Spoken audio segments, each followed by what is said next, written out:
The moment my boss said, "I need you to pretend to be my husband for 1 year," I honestly thought she was joking. I laughed. Nervously. Too loudly. But she didn't smile back. Instead, she closed the glass door of her office, lowered her voice, and said something that made my chest tighten. "If I don't show up married to the board dinner next month, I lose the company." That's when I realized this wasn't a joke, and when I asked the question, it slipped out before I could stop myself. "So, are we sharing a bed?" She froze, and that pause, that one quiet, heavy pause, told me this fake marriage was going to cost both of us far more than we expected. I'm a single dad. 1 kid, a small apartment, a life built on routine, bedtime stories, and pretending I'm not lonely once the lights are off. I took this job because it was stable, because my daughter needed stability after her mom walked out of our lives like we were a chapter she'd finished reading. My boss, her name was Claire, was everything. I wasn't confident, brilliant, untouchable. The youngest CEO the company had ever had. People whispered about her in hallways, admired her in meetings, and quietly waited for her to fail. What no one knew was that the board didn't trust unmarried women. Old money, old minds, old rules. And Claire had been hiding the truth for years. She didn't want a real husband. She didn't want love. She wanted survival. "I'll pay you," she said. "More than enough." I looked at the photo on my phone of my daughter asleep, her hair stuck to her cheek, trusting me to keep our world from falling apart. I should have said no. Instead, I nodded. The rules were simple. No real feelings, no crossing lines. Public appearances only. Separate rooms when we traveled. A script for how we met, how we fell in love, even how we argued because apparently fake marriages needed flaws to look real. The first dinner was a disaster. I wore a suit that didn't quite fit. I spilled wine on the tablecloth. One of the board members asked how we celebrated our anniversary, and Claire squeezed my hand under the table so hard I thought she'd break a bone. "Primer improvised," she cried. I said. "Happy tears." I forgot the reservation and had to cook at home. Burned the chicken. She still said it was perfect. The table laughed. Claire didn't. Later that night, in the elevator, she looked at me like she was seeing me for the first time. "You didn't have to save me," she said.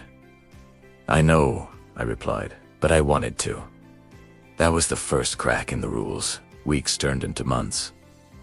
I started staying late, not because of work, but because Claire stayed late too. We talked about everything except what mattered. She told me about growing up proving herself twice as hard. I told her about learning how to braid my daughter's hair using YouTube tutorials. One night, my daughter asked, "Is Claire coming to my school play?" I didn't know what to say, but Claire showed up anyway. She sat in the front row, cheered too loudly, cried when my daughter waved at her from the stage. On the drive home, my daughter fell asleep in the back seat and Claire whispered, "She's incredible."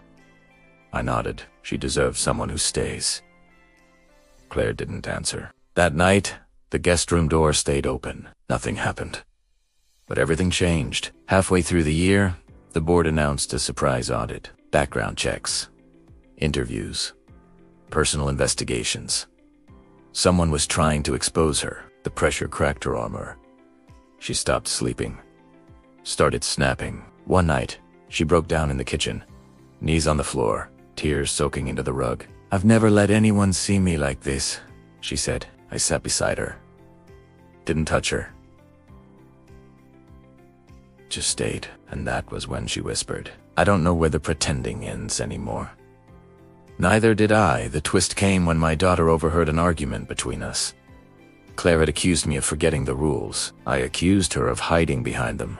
My daughter stood in the doorway, clutching her stuffed bear. "Are you leaving too?"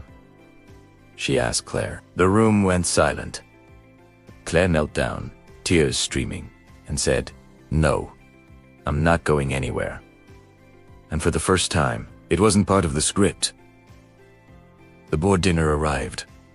The final test. Claire stood in front of them, hand in mine, voice steady as she revealed the truth, that the marriage started as a lie, that she was tired of pretending to be someone else to earn respect, that she would rather lose everything than keep living half a life. The room erupted. Silence followed. Then one board member stood and said, "If you had lied forever, we would have respected you less." She didn't lose the company. She gained something else. Freedom. That night, as we stood on the balcony overlooking the city, Claire asked softly if this wasn't pretend anymore. "What would you say?" I looked inside, where my daughter slept peaceably, trusting us both. "I'd say," I replied, "we don't need a script anymore." She smiled through tears, and when she leaned in, it wasn't for the board. It wasn't for the company. It was for us. If this story touched your heart, take a second to like, subscribe, and comment where you're watching from. Stories like this only travel when people feel the man someone out there might need this one tonight. Because sometimes, the family you build isn't planned. It's chosen, and the bravest love begins as a risk you never meant to take.